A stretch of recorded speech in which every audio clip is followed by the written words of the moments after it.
მოგესალმებით მეგობრებო, ეხლა არის 10 საათი. მოკლედ ინტერნეტი გაგვითიშეს, არ ვიცი, რაღაც დაზიანება ეტყობა. მაგთიკონზე ვარ, მოკლედ. არასოდეს არ ყოფილა მსგავსი პრობლემა, რაღაცა მოხდა ეტყობა, სერიოზული, თორე თან ისიც ვიფიქრე, მეთქი გავიდე ვნახო, იქნებ რაღაცა, იმიტომ რომ ხო, ჯერ პირველ რიგში ჩემდაც დავურეკე, რომ ჩემებსაც მაგთიკომი აქვთ, ანუ ტელევიზია, ინტერნეტი და მეთქი გავიგო, ანუ აქვთ, არა აქვთ. ჩემდაც აქვს და ამიტომ ვიფიქრე, მეთქი რაიმე, ანუ ეზოში თვითონ ეს კაბელები ხო არის ეს და ვიფიქრე, რამე ხო არ დაზიანდა თქო და ზუსტად ანუ გასული რო ვიყავი, მაგ დროს მეზობელი ქალი იყო გამოსული და ისიც რაღაცა წრიალებდა და იქით მხარეს, ანუ მოპირდაპირე მხარეს იგივე სართულზე რა. ხო და თვითონ დაიწყო ლაპარაკი, მე ხო ვუყურებდი ეს კაბელი, ანუ როგორ გადის, სად გადის რაღაცა და უკაცრავად ესე იქით მხარეს არ ვიცნობთ ფაქტიურად. ჩვენ საერთოდ ეს არა გვაქვს ძალიან დიდი შეხება მეზობლებთან, მხოლოდ კარის მეზობლები და ესე რა, მოკლედ პირველ სართულზეც ერთი-ორი მეზობელს ვიცნობ.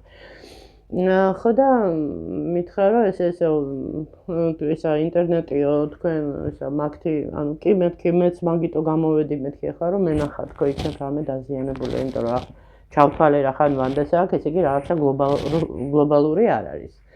ხო, მოკლედ არ ვიცი, იმედია მალე გამოასწორებენ და გამოსწორდება საერთოდ ესა, თუ მართლა ადგილობრივი რაღაცა დაზიანება არ არის. ან რაღაცა გარკვეული ის არის, რაღაც ნაწილში შეიძლება, არ ვიცი. ხო და ახლა რაზე მინდა გესაუბროთ.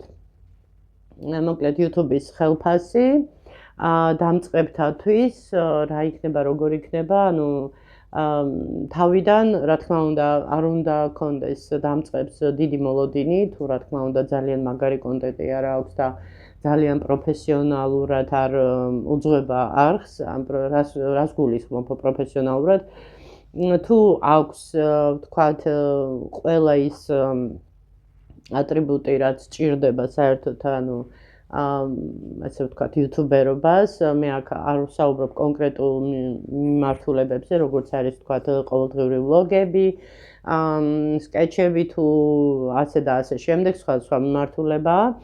ანუ ზოგადად საერთოდ თუ რა თქმა უნდა პროფესიონალურად მოემზადება ადამიანი და აქვს გარკვეული ანუ სცენარიც და სცენარის მიხედვით იღებს და ყავს დამხმარე ადამიანებიც, რომლებიც ეხმარებიან, ასე ვთქვათ, ხარისხიანი კონტენტის შექმნაში, შესაბამისად ესეთი ადამიანი უფრო სწრაფად ასე ვთქვათ იმ ასე ვთქვათ ზღვარით როგორ ქვია, ანუ რაც უნდა შესრულდეს რა, მოკლედ YouTube-ის გამომწერები და ხო, საათების ამბავში, რა თქმა უნდა, და მოუწევს რაღაცა დალოდება, იმიტომ რომ ну ეხლა თუ უცბად პირველივე ვიდეო გავარდა და ძალიან ბევრი ნახვები დააგროვა, შესაბამისად ეს საათებით სწრაფად აგროვდება და ასე ვთქვათ მონეტიზაცია ჩაერთვება.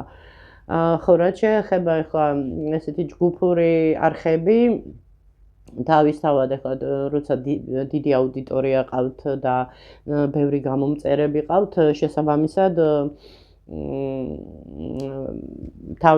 ბუნებრივია, რომ აქვთ, ასე ვთქვათ, რეკლამები, ანუ შეკვეთები რეკლამებზე და ძირითადად აი ამით სულთმულობს არხი, თორემ თვითონ ანუ ნახვების მიხედვით და ანუ ინტენსივობის რამდენ ხანში ერთხელ დებენ ვიდეოს, მაგას ძალიან დიდი მნიშვნელობა აქვს და ჯამში შეიძლება იმ ხელა თანხა არ გამოდიოდეს, რომ ვთქვათ, რამოდენიმე ადამიანია და მათზე უნდა გაიყოს, ხო? ახლა ესე ძმურად ესე ვთქვათ, ეს ხელფასი YouTube-ის. ხო, ну როცა მარტო ადამიანი და მარტო აკეთებს, თან მით უმეტეს თუ ყოველდღიურად აკეთებს და კარგი ნახვებიც აქვს, მაშინ აი მართლა მისალოცად აქვს ესეთ ადამიანს საქმე, რომ ანუ სტაბილურად აიღებს ყოველდღიურად სოლიდურ ხელფასს YouTube-ის. მე ვიძახი, რა თქმა უნდა, როცა თითო ვიდეოს აქვს ნახვა, ვთქვათ 50 და 100,000 და მეტიც. თავისთავად შემოსავალი უკეთესი იქნება. თუმცა საქართველოში თავისთავად ეხლა რახან ჩვენი ქვეყანა მაინდა-მაინც ახლა ეკონომიურად არ არის ისეთი ასე ვთქვათ ხარბეჭში გაშლილი და ესე ვთქვათ ძლიერი ქვეყანა, შესაბამისად რეკლამები უფრო იაფი ღირს ჩვენ ქვეყანაში, იმიტომ რომ ის რეკლამები რაც გადის YouTube-ზე ანუ და რაოდენობაც ხო ჩვენი ქვეყნის მოსახლეობის რაოდენობაც და მით უმეტეს თვითონ YouTube-ის მომხმარებელი, ანუ იმდენი არ ყავს YouTube-ს, რომ თქვათ იყონ პოტენციური მომხმარებლები იმ ასე ამა თუ იმ რეკლამის და შესაბამისად დაბალია ტარიფი და მაგალითად 1000 ნახვაზე სადღაც რეკლამასაც გააჩნია თავისთავად. მერყეობს დავუშვათ 50 ცენტიდან, ხანდახან უფრო ნაკლებიც ყოფილა. 1000 ნახვაზე მაქვს საუბარი, მეგობრებო, 50 ცენტიდან $2-მდე. ანუ გააჩნია რეკლამას, როგორი რეკლამაა და ანუ უღირს თუ არა იმ რეკლამის ასე ვთქვათ დამკვეთს ეს ჩვენ ქვეყანაში რეკლამის განთავსება და მოკლედ აი ეს წარმოდგენა რომ გქონდეთ, ნუ არის კარგი პერიოდები, მაგალითად წინა საახალწლოზე, უფრო სწორედ წინა საშობაო, იმიტომ რომ YouTube-ი მაინც არ არის ასე ვთქვათ ქართული, ხო? არის ამერიკული, შესაბამისად ამერიკული ტრადიციებიდან და იმიდან გამომდინარე, შობა ახალ წელს დიდ უპირატესობას არ ანიჭებენ. ანუ უფრო მეტად შობამდე, როცა ხალხი არის ასე ვთქვათ ონლაინ ყიდვა-გაყიდვებში ჩართული და იქ ვთქვათ სამოგზაუროდ ფიქრობენ წასვლას და ასე შემდეგ, აი მაგ დროს არის მართლა კარგი ღირებული ასე ვთქვათ რეკლამები.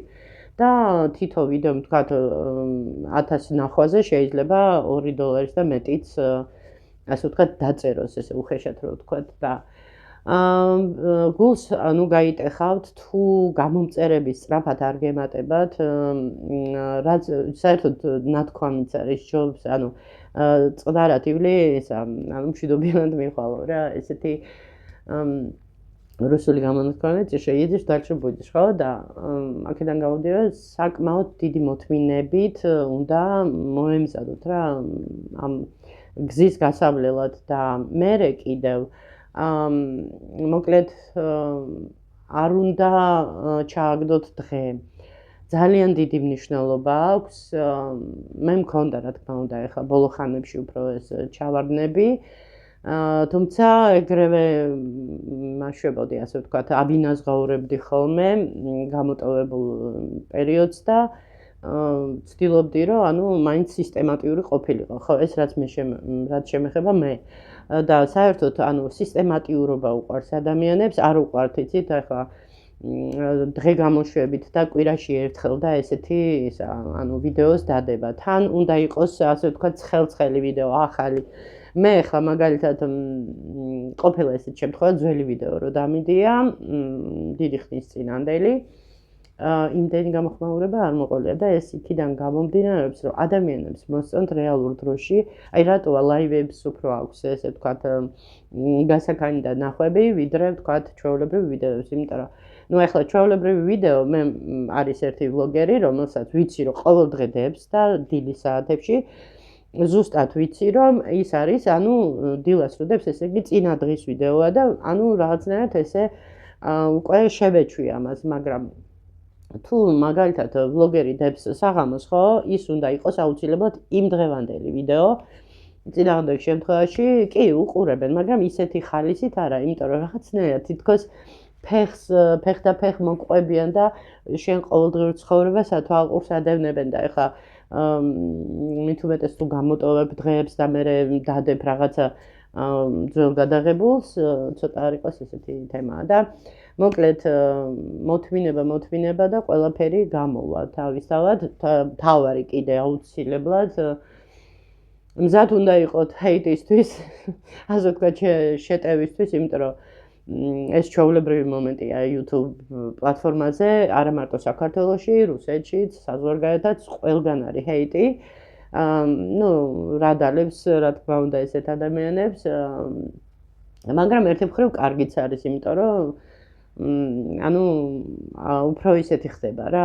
არხი ხო ხო, ხშირად ყოფილა მე რუსულ პლატფორმაზე მახსოვს, თვითონ იუთუბერები ერთმანეთს ძალიან უპირისპირდებოდნენ, ეს არ მომწონდა ძალიან და არ სიამოვნებდა, იმიტომ რომ რაღაცა შეჯიბრებასავით იყო, ერთმანეთს ეჯიბრებოდნენ და ძალიან არაკოლეგიალურია, მაპატიეთ ენათამება და მე პირიქით ყოველთვის მქონდა თავიდან დაწყებული დღემდე მოყოლებული სურვილი, რომ ყველა ერთ დღეს ერთად მენახოს სადმე შევკრებილიყავით და პირადად ლაივში რო იყვიან გაგვეცნო ერთმანეთი. მაგრამ ახლა ნახეთ, არის ახლა რაღაცა ისეთი მომენტები, როცა აი სხვის ვლოგებს რო უყურებ, აშკარად იგრძნობა ხანდახან რაღაცა ისეთი მაინც კონკურენცია და ახლა ზოგი ამბობს, რომ აკოპირებენ რაღაცებს. მე არა მაქვს მაგაზე პრობლემა, კი ბატონო, თუ თემა, ვთქვათ, რამე საინტერესოა და უფრო სხვა კუთხით განავრცობს, მაგას რაჯობია. დიდი სიამოვნებით მივესალმები. ყველას თავისი ის აქვს, ხო იცით, ასე ვთქვათ, მიწოდების მანერა და ვინ როგორ გებულობს. ხო. ხო, რაც შეეხება ჩემ, ასე ვთქვათ, დიეტობის ამბავს, ცოტა დამღლელია, მაგრამ უნდა გავუძლო, სხვა გზა არა მაქვს, იმიტომ რომ მაქვს მიზანი დასახული, რომ გაზაფხულისთვის მინდა ასე თუ ისე ფორმაში ჩავდგე, ძალიან თავსაც არ მოვიკლავ, თუ შევატყობ ჩემ თავს რაღაცა, აუცილებლად ჩვეულებრივად ოღონდ არ იმას ვიზამ, ანუ უკიდურესობაში არ გადავარდები თავისთავად. ხო. სხვა რა გითხრათ, მოკლედ ჩემი YouTube ხელფასი, არ ვიცი, ამ თვეში შესრულდება 70, არ შესრულდება, მოკლედ ისეთი სიტუაცია თვის ბოლომდე, როგორღაც უნდა გადავიღო საკმარისად, რომ როგორღაც შეივსოს, იმიტომ რომ ზუსტად 70-ზე არ ჩაგერიცხება, უნდა იყოს 6-7 ევროთი მეტი, რომ იქ რაღაცა აკლდება საშემოსავლო თუ როგორც არის და მოკლედ მე ის რაღაცა რაც არის ის ირიცხება. ხო, 70-ზე რაღაცა ეჭვმეპარება, რომ ზუსტად 70-ზე ვთქვათ განაღდება მოხდეს, არ ვიცი, ნახოთ. თუ იქნება, მაგას რაჯობია, იმიტომ რომ ჯერჯერობით ცოტა დამრჩა იქამდე, მივიდე იმ მინიმუმი თუ როგორც ქვია რა. ხო, რა თქმა უნდა, ვოცნებობ, რომ ყოველთვიურად მქონდეს, შესაბამისად, ალბათ უფრო მეტი ნახვები უნდა იყოს ვიდეოზე, უფრო მეტი გამომწერი, რომ უფრო და უფრო, ასე ვთქვათ, ჩავჯდე მოკლედ რეჟიმში და რეჟიმში რა, ხელფასის აღების თვალსაზრისით ყოველთვიურად იყოს. ხო. ერთ-ერთმა ვლოგერმა თქვა, რომ ესეც და არაერთს უთქვამს ეს, რა თქმა უნდა, ესეც ერთ-ერთი სამსახურია და საკმაოდ ისეთი, ჩემთვის მაგალითად რთული არ არის, ასე თუ ისე. YouTube-ის სამსახურად თუ მოვიხსენიებთ, რთულად არ მიმაჩნია, იმიტომ რომ ალბათ გამოცდილებაზეც არის, იმიტომ რომ მე დიდი ხნის წინაც მქონდა სხვა არხი, რაღაცა მაშინ შეცდომებსაც უშვებდი, რაღაცა და მოკლედ ასე თუ ისე მივედი იქამდე, რომ ბევრი კიდე მაქვს წინ, რა თქმა უნდა, გასაკეთებელი. სასიამოვნო და სასურველი იქნებოდა, რომ მქონოდა აპარატურა, რა თქმა უნდა, შესაფერისი, შესაბამისი და მე საერთოდ როგორც ვაკვირდები, სცენარის მიხედვით თუ დაუშვათ გადავიღე ვიდეო, უფრო მეტად დახვეწილი იქნება, იმიტომ რომ აი ესე პირდაპირ რეჟიმში, მე ვიცი, რომ რუსები მაგალითად თვითონ თავიანთ ენაზე ვერ მეტყველებდნენ და ძალიან ხშირი შემთხვევა იყო და ასე ვთქვათ, ბევრი ქართველიც არის ესეთი, პორცია საუბრობს და აზრის გადმოცემა უჭირს, მე შეიძლება ენა დამებას ხოლმე, ძალიან ბევრი ლაპარაკის შედეგად, მაგრამ ყოველ შემთხვევაში ცოტა ვიტრაბახე, მე მოპატიეთ. ხო. და მოკლედ ეს სამსახურია თავისთავად, ოღონდ ხა ამ ეტაპზე დაბალანაზღაურებადი სამსახური. ხო, ის ვთქვი, რომ ჩემთვის არ არის რთული, თუმცა დრო მიაქვს, აი მართლა, საკმაოდ დრო მიაქვს, გააჩნია ხანგრძლივობას ვიდეოსი, რაც უფრო პატარა, ჩემთვის უფრო მოსახერხებელია, იმიტომ რომ სწრაფად ვაკეთებ, ასე ვთქვათ, რენდერს, YouTube-ზე ატვირთვას, ანუ ყველა ეტაპს თავისი დრო აქვს. ხო, და რატო ხდება ხოლმე მონტაჟი? თუ შეატყობთ ჩემ ვიდეოებს, არის ხოლმე ხანდახან დაჭრილი. ხანდახან არის რომ მაგალითად შეიძლება ტელეფონმა დარეკოს, ხანდახან არის შეიძლება ვიღაცამ დამიძახოს, ან რაღაცა ესეთი, ანუ შეიძლება უცბად დამახველოს და ამინდა ის კადრი ვთქვათ რაღაცა ამოუჭრა და ან რაღაცაზე ვსაუბრობდი და უცბად წავედი და რო იტყვიან ესე რუსულად მაზგი პაპლი ხო და ესეთი რაღაცაც ყოფილა რომ ვთქვათ რა სისულელეს ვიძახი ესეთი ისე სხვათა შორის ძალიან საინტერესო და სასაცილოც იქნებოდა მე რომ ეს დამეტოვა და ბოლოში ანუ შეცდომების ვარიანტი რომ მეჩვენებინა აქვთ ცნობილ იუთუბერებს ესეთი პრაქტიკა არსებობს ანუ ვიდეო რომ თავდება და ბოლოში ანუ სად რა შეეშალათ და რატო ამოჭრეს ის კადრი და ნუ ცოტა სასაცილოც არის ხოლმე რა თქმა უნდა. ნუ შეიძლება თუ იქნება ესეთი კიდევ აუცილებლად შემოვიტოვებ ხოლმე და ბოლოში ჩავსვავ ბლუპერს რაღაც ესეთი ქვია ანუ ესეთი. არ ვიცი როდის მოვა ინტერნეტი, როდის ჩართავენ ეს ვიდეო როდის აიტვირთება ვერ გეტყვით, იმედი მაქვს რომ მალე და მოკლედ აი რის თქმაც მინდოდა, ანუ YouTube-თან დაკავშირებით, დამწყებ YouTuber-ებთან დაკავშირებით, ანუ არასოდეს არ შეშინდეთ, იმიტომ რომ კარგია, რაც უფრო მეტი YouTuber-ი იქნება, უფრო ასე ვთქვათ, მეტი, როგორ ვთქვათ, კონკურენტუნარიანობა თუ ესეა, საერთოდ მეტად ვითარდება ნებისმიერი YouTuber-ის პლატფორმა, რომ ასე ვთქვათ, უფრო მეტად დაიხვეწონ და უფრო ხარისხიანი ვიდეოები გქონდეთ. ხო.